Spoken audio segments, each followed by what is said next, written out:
So, as we said in the introduction, there's been lots of talk, particularly around the DA's suitability to go into an arrangement with the ANC. I just want for us to listen for a moment to a few sound bites. Sure. We'll start with the SACP's leader, Solly Mapaila. Let's take a listen.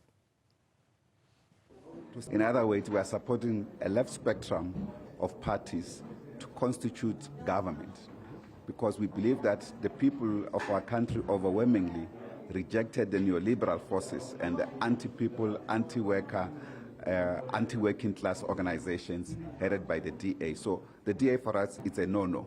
And we have said that the ANC reserve the right to engage with any other party, but consolidating the posture from the masses that rejected overwhelmingly the neoliberal and austerity measure-based organizations.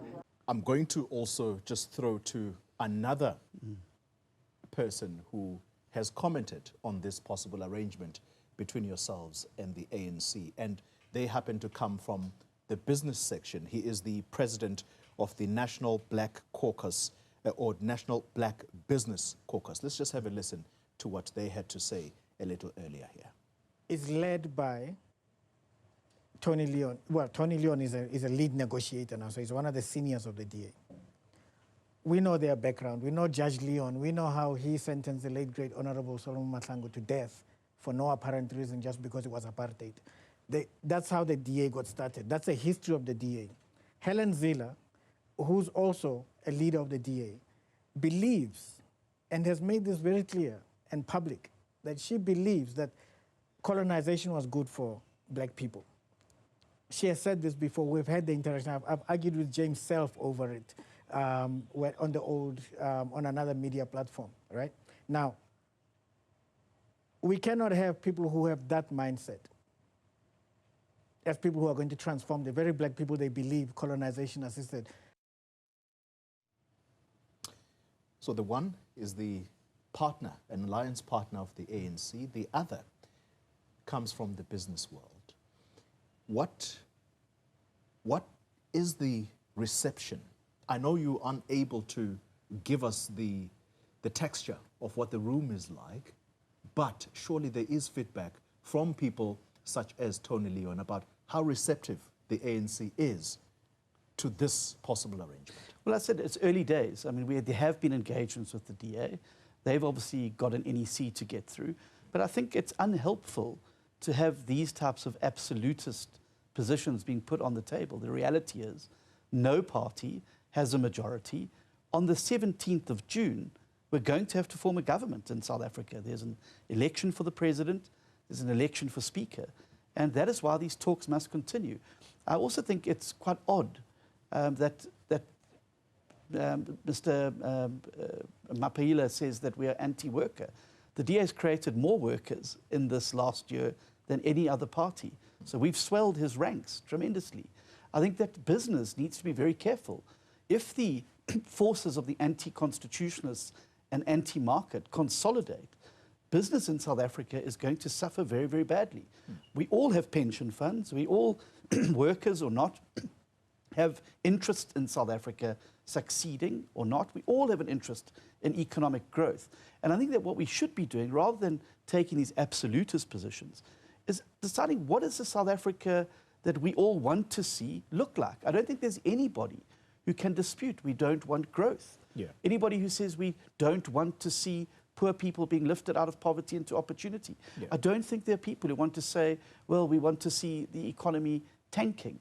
I think that we must come together in a time like this to find consensus on the things that really matter going forward. We are committed to growing the economy. We're committed to fighting poverty. We're committed to ensuring that the constitutional order is protected. And we want to work with parties who believe in those things as well. Yeah. Because we believe that that is the best environment for South Africa to grow, for employment to be created, and for sustainable livelihoods to be fostered and extended in South Africa.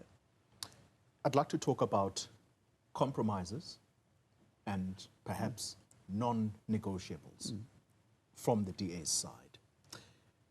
A few high-profile arrests and resignations from the public service have happened in recent times. The latest is the Minister Zizigodwa today deciding to step aside because of the corruption charges against him.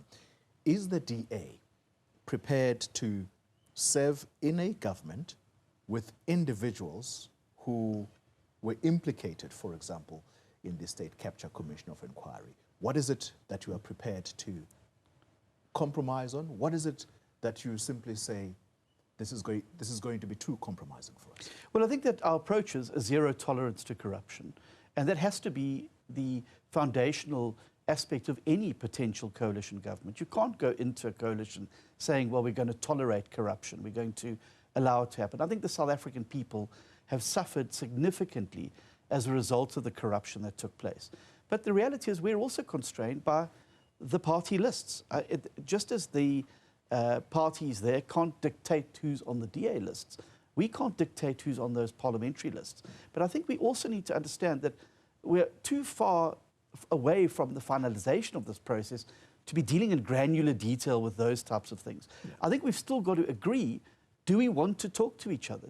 Can we find a common consensus about what we believe is the future of South Africa? And that's where these things start.